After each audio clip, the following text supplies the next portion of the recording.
কেনিয়ার শহরে শহরে চলছে লুটপাট। কর বাড়ানোর প্রস্তাবের প্রতিবাদে বিক্ষোভের জেরে আইন শৃঙ্খলা পরিস্থিতির অবনতির সুযোগে এই লুটপাটে নেমেছে একদল দুর্বৃত্ত।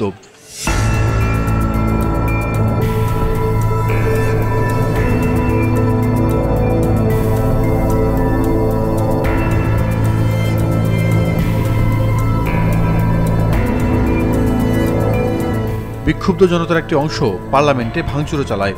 ভবনের ভেতরে আগুনের শিখা বের হতে দেখা যায়।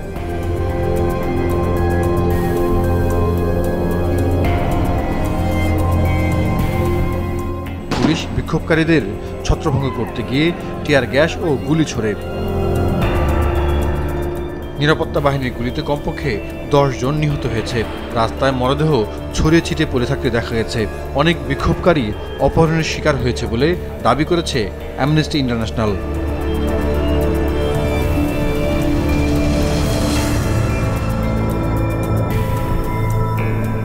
কেনিয়াতে উচ্চ মুদ্রাস্ফীতিতে জীবনযাত্রার ব্যয় অসহনীয় পর্যায়ে উঠেছে। অজুহাত হিসেবে সরকার করোনা মহামারী, ইউক্রেন যুদ্ধ, প্রাকৃতিক দুর্যোগের কথা তুলে ধরছে। তবে হিসেব বলছে সরকারের বার্ষিক আয়ের 37% যায় ঋণের সুদ পরিশোধে।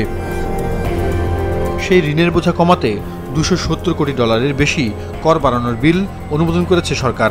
তা পাঠানো হয়েছে প্রেসিডেন্টের কার্যালয়ে। এতে যার পরনায় ক্ষুব্ধ জনগণ। তারা প্রেসিডেন্ট উইলিয়াম রুটো ও এমপিদের পদত্যাগ চায়। বলছেন কেনিয়ার জন্য দরকার নতুন সরকার।